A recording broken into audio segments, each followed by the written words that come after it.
Your question, I mean, I can derive it, but this is just an introduction. Okay. Okay. I got no reply. So now the question is, why when x is equal to 0, moment is equal to 0? So if I'm going to just look at the structure over here, okay, if I'm just going to draw the structure over here. Let me explain this boundary condition. And I don't want you to memorize any of this. I want you to see it visually. Okay. There's nothing to memorize. It's all physics. Okay. Physics is see to believe sometimes. So if you look at the structure over here, right? So this is where we have x is equal to 0.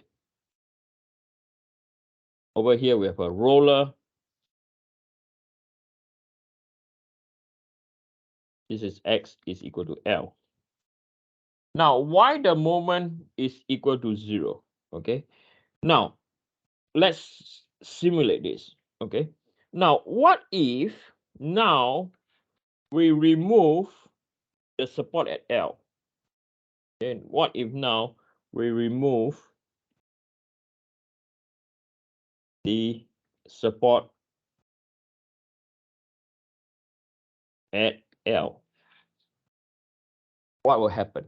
Okay, so when you remove the support at L, the entire structure will rotate.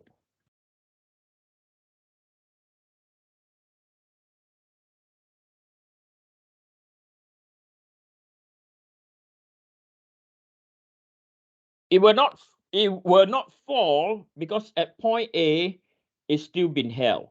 Okay, at this point A or x is 0, it's good. So the whole structure will rotate. So I'm going to sketch the deformation or how this will go. The whole structure will just do this. Okay, we'll just do this. So when that's the case, this is where we address when x is equal to 0, moment will be equal to 0. Okay, so from here we are going to substitute the equation over there into equation number 6. So when we substitute into equation number 6, what we realize that C2, so everything, so therefore C2 is equal to what? 0. Right? When x is equal, if you look at equation 6, the left hand side is equal to 0. This is equal to 0, 0. C2 is equal to 0. So therefore,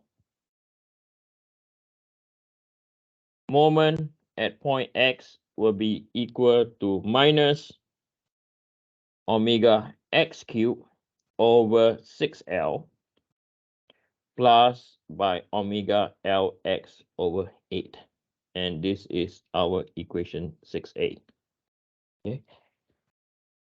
So at this moment, we can find, okay, so now we can find or we can determine, okay, we can determine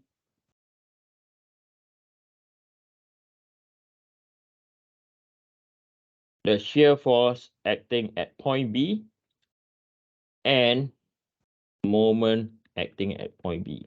Okay, so the shear force acting by point B, okay, we are going to substitute when x is equal to L into equation number, oh, there's a lot of equation number 5a.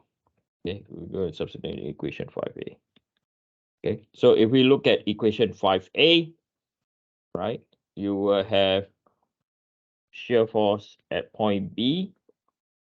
So this will be equal to minus omega L or omega L squared over 2L plus by omega L over 8. Okay, so when we do this, okay, so when we do this, so it's half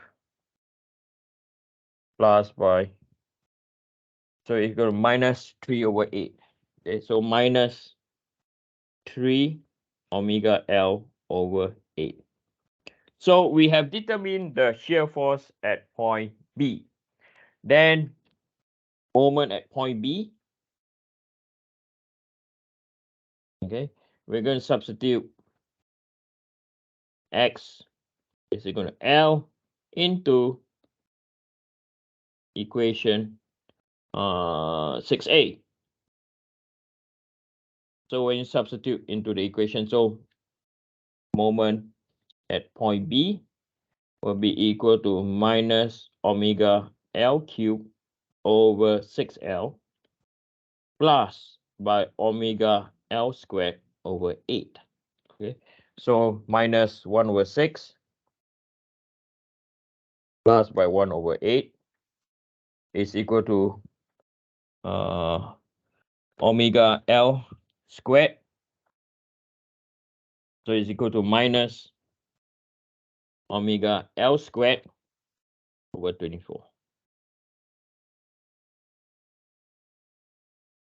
So for now, we have both shear force and bending moment. So if we go back, what we are trying to achieve, okay, we have determined the bending moment, and we have determined the shear force. So next is we have to substitute into a formula. Okay, now before we go there, I'm going to put this image again.